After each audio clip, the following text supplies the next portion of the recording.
Jai Hind everyone. Today I am going to discuss the topic lexical analyzer in unit 1. As you are aware that my name is Bihari Nandan Pandey, BN Pandey, and I am assistant professor in department of CSC, Ajay Kumar Garg Engineering College, Ghaziabad. As you are aware that we are we are going to record these lectures for your help.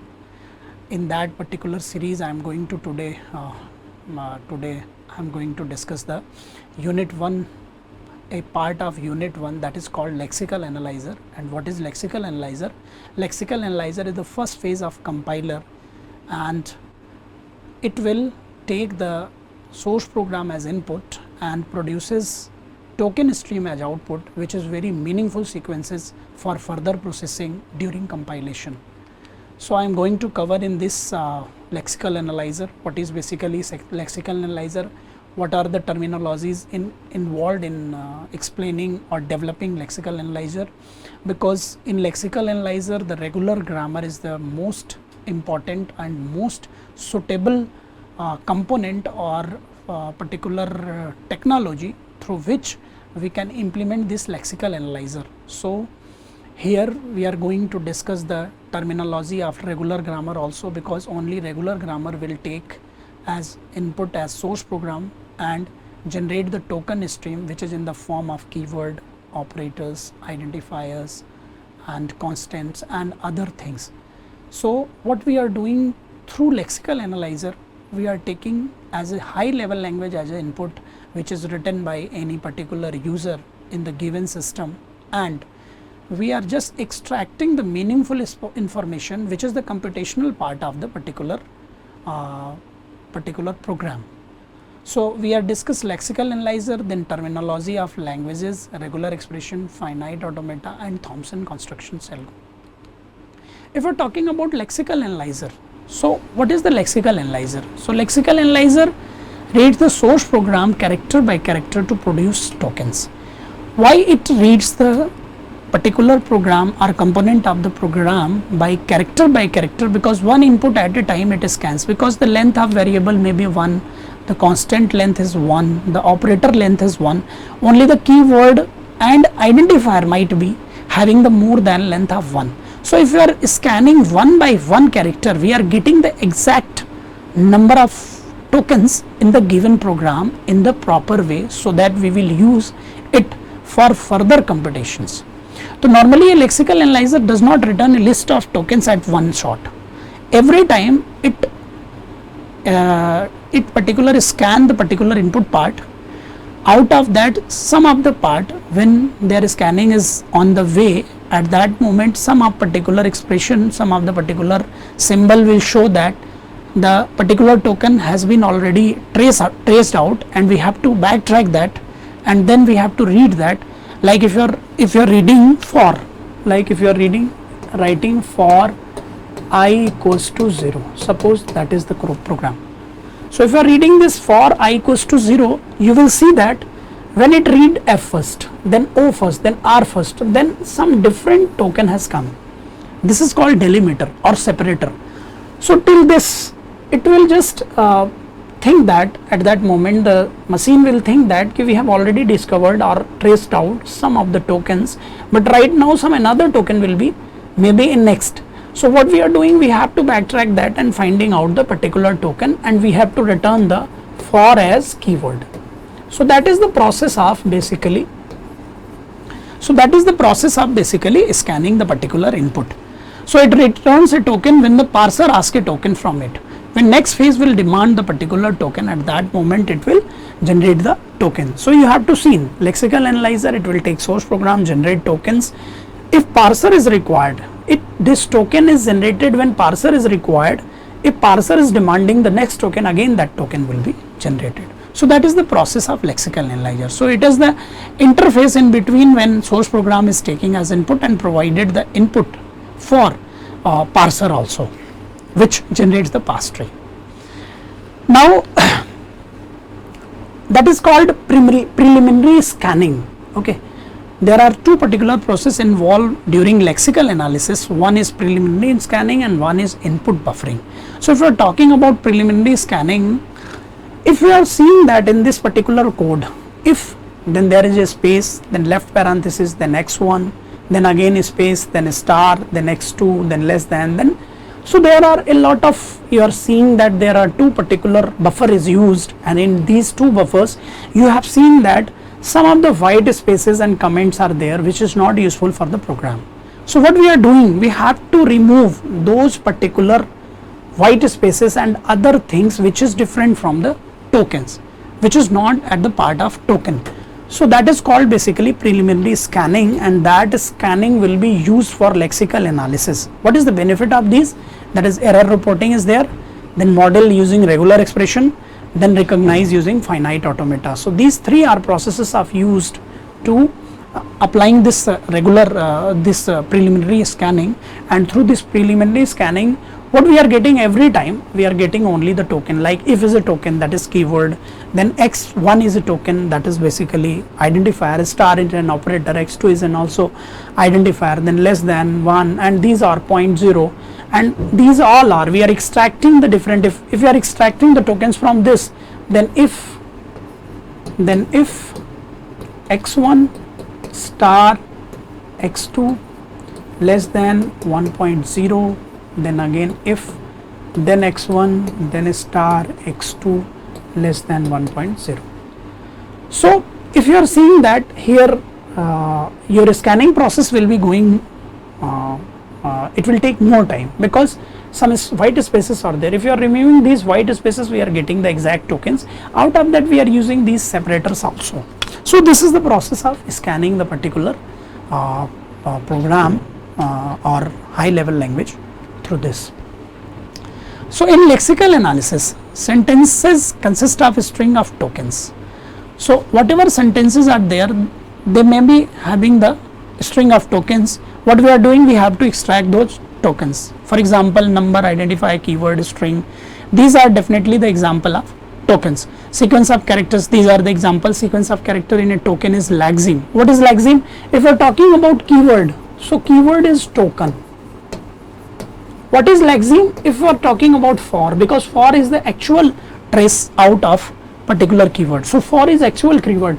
When we are generalize, we are converting the generalized information into specific information. That is basically called that is lexeme. So what is lexeme? Keyword for. If we are talking about identifier, so what is lexeme? For identifier, capital A is lexeme. If we are talking about operator, binary operator, then plus.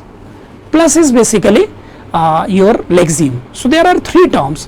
One is token, which is generalized term which contains the attribute value and attribute name. Every token when you are going to define, that is having attribute value and attribute value and attribute name. So first is attribute name, then attribute value.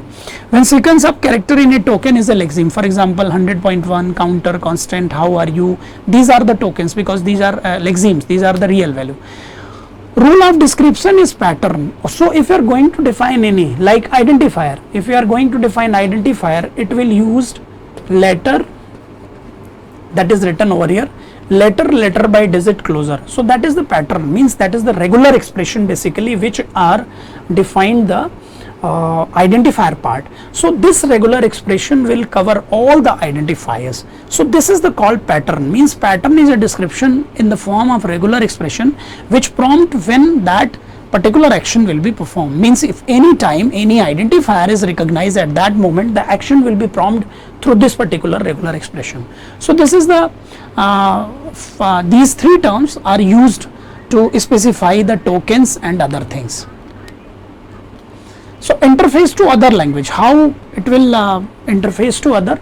So input, there are input means the source program, then lexical analyzer is there. When syntax analyzer will demand for the tokens, then the token will be provided by the lexical analyzer.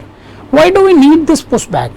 Okay, why do we need this pushback? Because the token stream is required for lexical analyzer. Every time the next phase, if required, some particular part of the input or output or any component that is required by the next phase, then only the previous phase will provide that. That is the part, that is the work of this.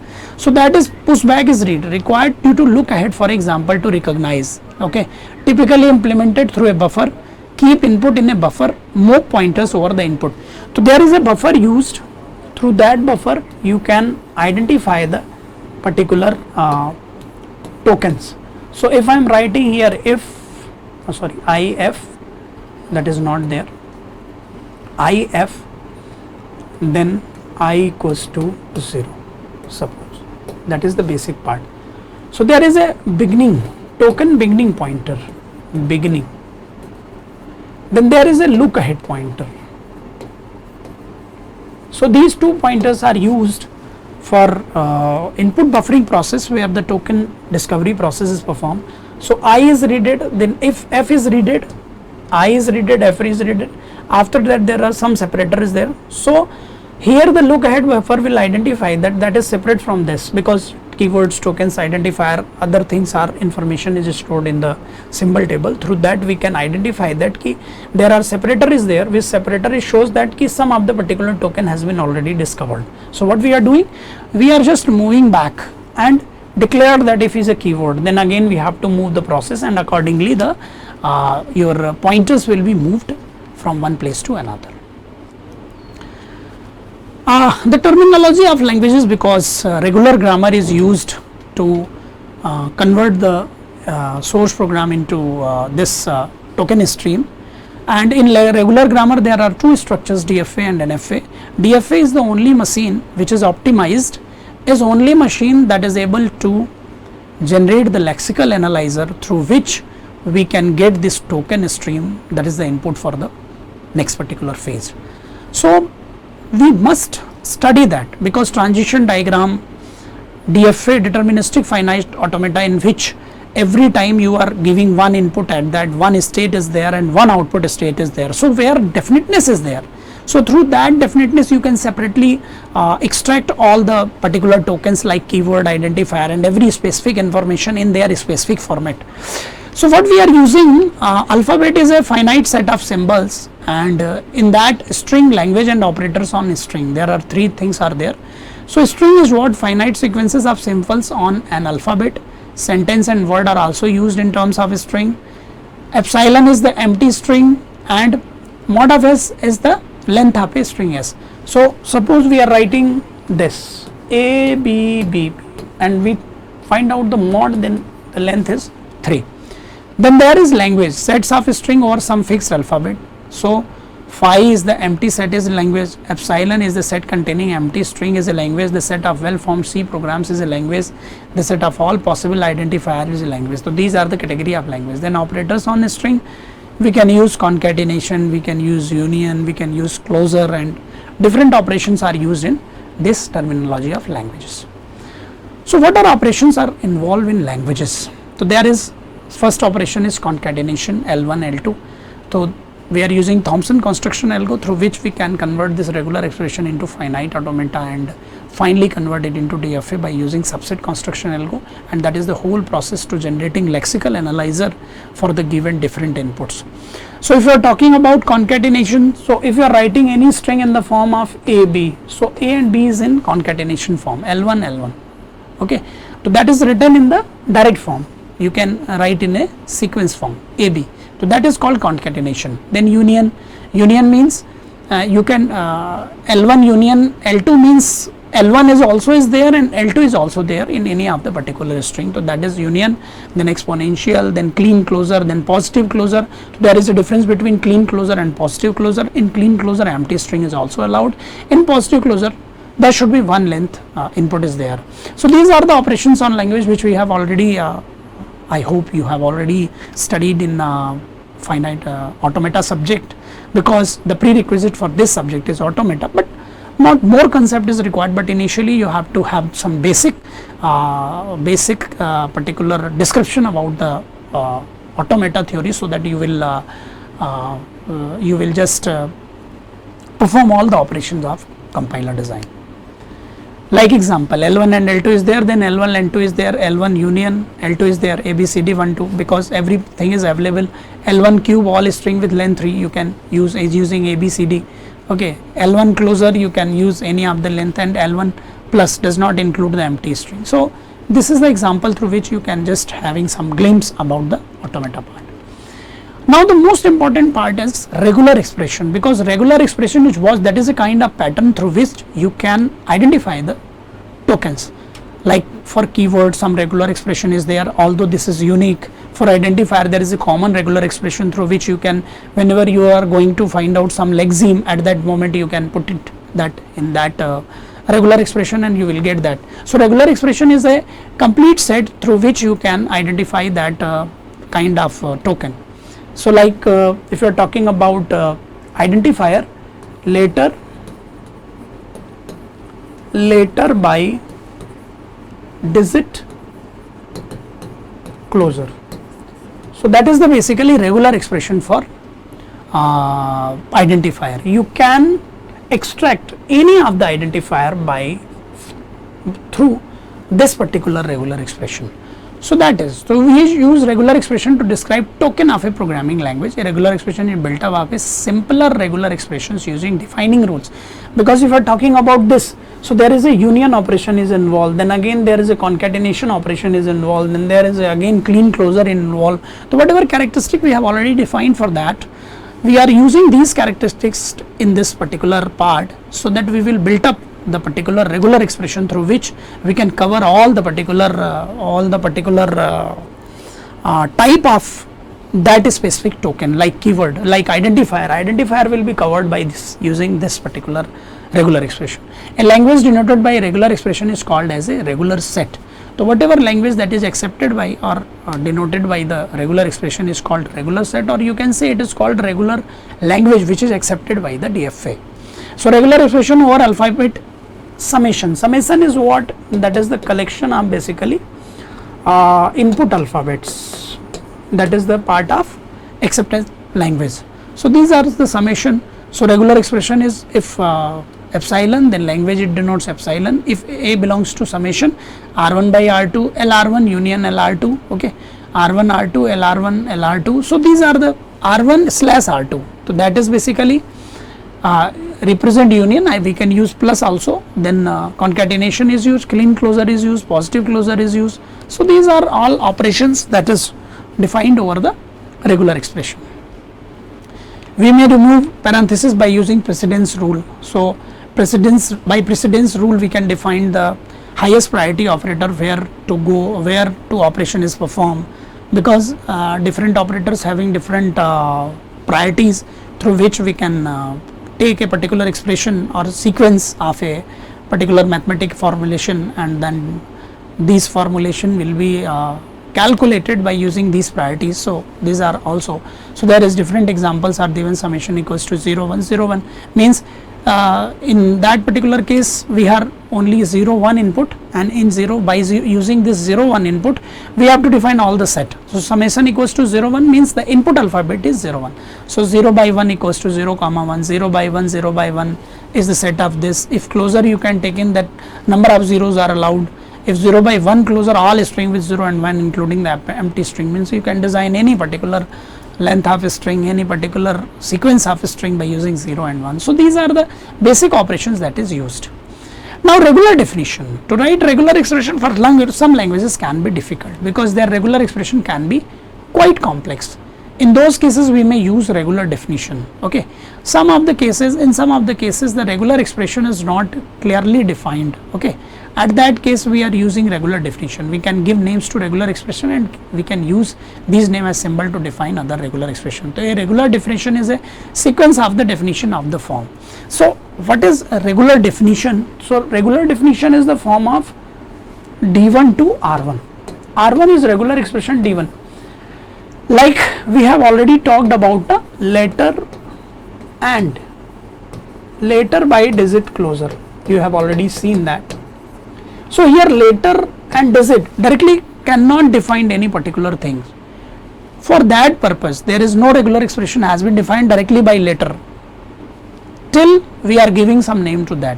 So if we are talking about regular definition for data, so that is written in the form of letter derives capital A, capital B, capital C up to capital Z, small a, small b, small c up to small z. So right now letter is defined in that term. So we can use these lexemes for defining the particular identifier. So that is the basically regular definition. In that case where cannot provide the direct regular expression at that name, we are using regular definition, that is called also auxiliary definition, and that is plays a very important role in designing of lexical analyzer, and after that generating the token stream.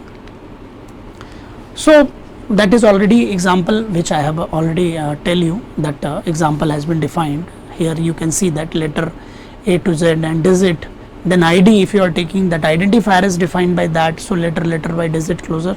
So by using letter and digit, ID can be defined. Okay, like unsigned number, there is another example is given. So you means where there is availability of regular expression is not directly there, what we are using regular definition. This basically these maps the particular lexemes which we are using for deriving the different tokens.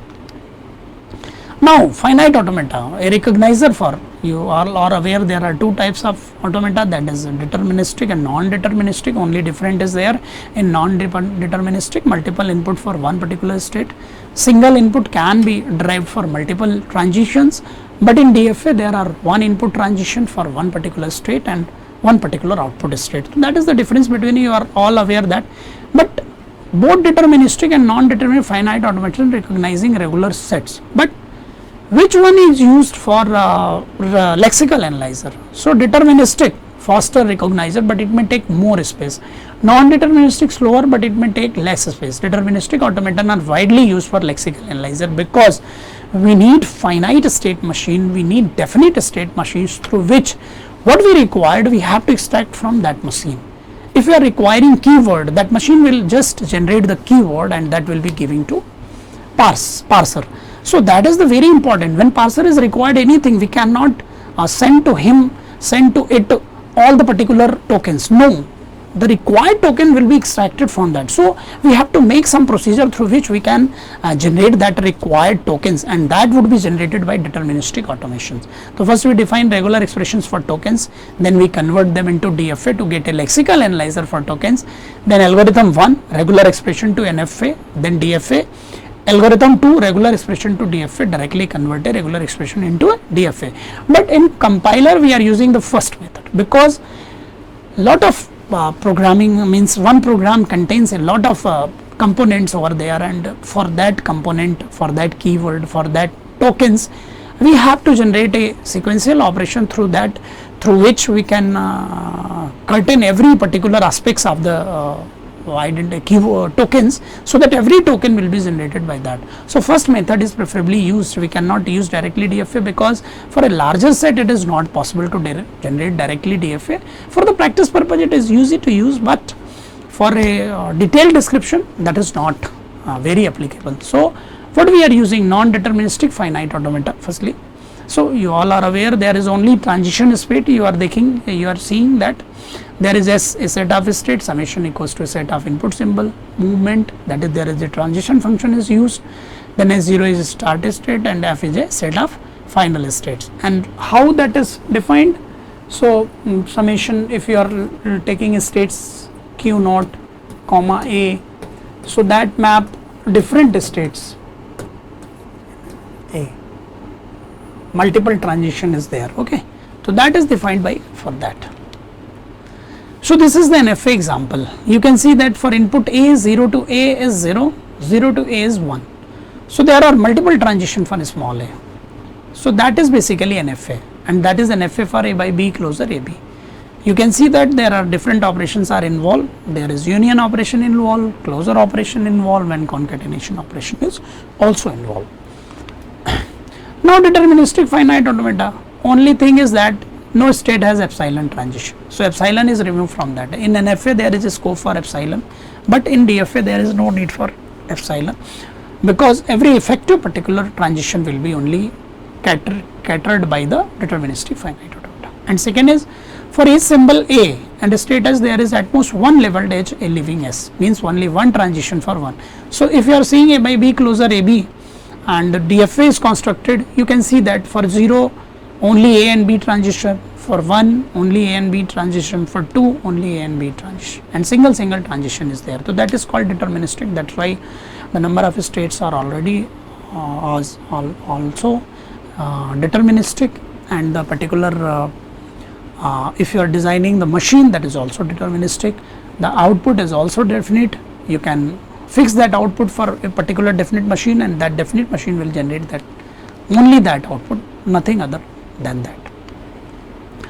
Now, how you can implement the DFA? Okay, so that is very important thing. So, for DFA implementation, firstly identify S0, then which one the initial transition for that, which input is catering for the first transition, okay, that is taken by next char.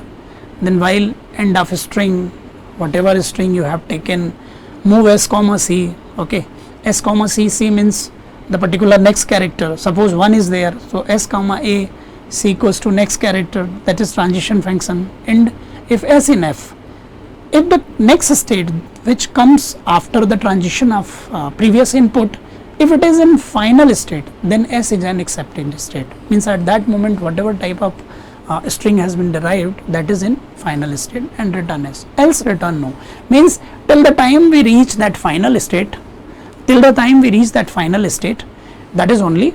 And for NFA we can see that, for NFA we can see that in that epsilon closure we going to find, then epsilon closure and move it defined, that is also going to, if there is a phi, then return S, or the final state is coming then.